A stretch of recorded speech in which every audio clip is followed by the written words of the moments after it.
दोस्तों, नमस्ते, प्रणाम। अपने YouTube चैनल पे आप सभी का स्वागत करती हूँ। दोस्तों, आप लोग के बीच में श्री भक्ति गीत लेकर आई। श्रावण के गीत है और सुनिएगा और हमारा सपोर्ट करिएगा दोस्तों। और जैसा भी लगेगा आप लोग कमेंट बॉक्स में जरूर बताइएगा। तो आइए सुनाते हैं। हेलो दोस्तों, नमस्ते, प्रणाम। मैं हूँ सीमा मौर्य। मेरा चैनल है सीमा रंगत। आप सभी को सीमा रंगत चैनल में स्वागत है। दोस्तों, आप लोग कैसे हैं? उम्मीद करती हूँ आप लोग स्वस्थ होंगे, मस्त होंगे, अपने अपने कामों में व्यस्त होंगे। दोस्तों, आप सबके बीच में एक भजन गीत लेके आई हूँ और सुनिए, आप लोग आनंद लीजिए। कैसा लगा कमेंट करके जरूर बताइएगा। दोस्तों, धन्यवाद आप सभी को। सावन की बरसे बदरिया, बोल के नगरिया। सावन की बरसे बदरिया, बोल के नगरिया। रिम झिम मेघा बरसे, रिम झिम मेघा बरसे। चमके गगन में बिजुरिया, चमके गगन में बिजुरिया, बोल के नगरिया। सावन की बरसे बदरिया, बोल के नगरिया। सावन में बरसे बदरिया, बोल के नगरिया। माथे पे चंदा चम चम चमके, माथे पे चंदा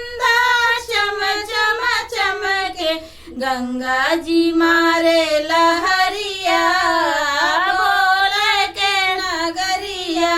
गंगा जी मारे लहरिया, बोल के नगरिया। सावन में बरसे बदरिया, बोल के नगरिया। सावन में बरसे बदरिया, बोल के नगरिया। हाथों में डमरू डम डम बाजे, हाथ में डमरू डम डम बाजे। लागे न बाबा को नजरिया, बोल के नगरिया। लागे न बाबा को नजरिया, बोल के नगरिया। सावन के बरसे बदरिया, सावन में बरसे बदरिया, बोल के नगरिया। पाँव में घुघरू छम छम बाजे, पाँव में घुघरू छम छम बाजे। नाचे हैं भोले भंडरिया, बोल के नगरिया। नाचे हैं भोले भंडरिया, सावन में बरसे बदरिया, बोल के नगरिया। सावन में बरसे बदरिया, बोल के नगरिया।